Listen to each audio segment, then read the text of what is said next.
The time has come, why Don Sweeney and Neely must rebuild the Boston Bruins for the future. Hey Bruins fans! Before diving into this important discussion about the future of our team, I want to invite you to subscribe to the channel. Here, you'll find the hottest analyses, news, and debates about the Boston Bruins. Don't miss out. Subscribe now and hit the notification bell to stay updated. Let's go together. The Boston Bruins are at a pivotal crossroads. With the NHL trade deadline looming on March 7th, the team's future hangs in the balance.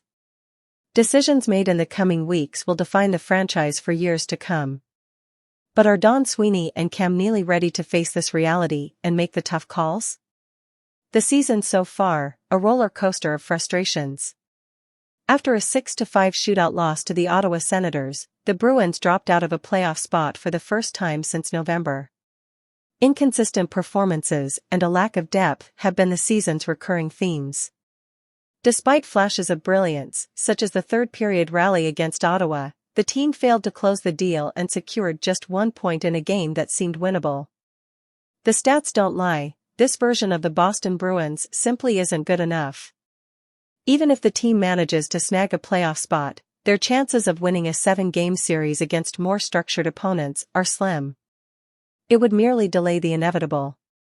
Front office missteps and the need for change. Much of the blame for this uneven season lies with the front office. The high-priced acquisitions of Elias Lindholm and Nikita Zadorov have proven questionable. Additionally, the departures of players like Jake DeBrusk and the trade of Linus Ullmark to Ottawa have left significant gaps in the roster. The Jeremy Swayman situation further complicated matters. His prolonged contract dispute derailed his preseason and may have impacted his performance. Meanwhile, rivals like the Columbus Blue Jackets and Ottawa Senators are playing better and showing more cohesive rosters. Given this reality, doubling down on the current roster would be a strategic misstep. It's time for Sweeney and Neely to accept that this isn't the year to compete for a championship and instead focus on reshaping the team. Why rebuilding is the best option?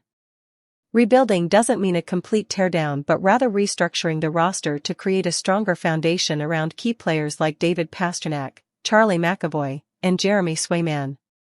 Strategic moves could include selling valuable, expendable assets. Players like Morgan Geekie, Justin Brazeau, and Trent Frederic could attract interest and yield valuable returns for the Bruins. Focusing on developing young talent, investing in prospects and building a competitive team in the medium term is crucial for sustained success. Re-evaluating the coaching staff. While Joe Sacco has shown defensive improvements, it might be time to bring in a coach better aligned with the team's future. The front office needs to recognize that the current roster isn't built to compete at the highest level. It's better to accept this reality now and start working toward a brighter future. So, Bruins Nation, what's the next step for our team? Is it time to rebuild the roster and focus on the future? We want to hear your thoughts. Drop a comment, like the video, and share it with fellow passionate fans. And of course, if you haven't yet, subscribe to the channel and hit the notifications bell so you never miss any updates. Thanks for your support, and see you next time. Let's go, Bruins!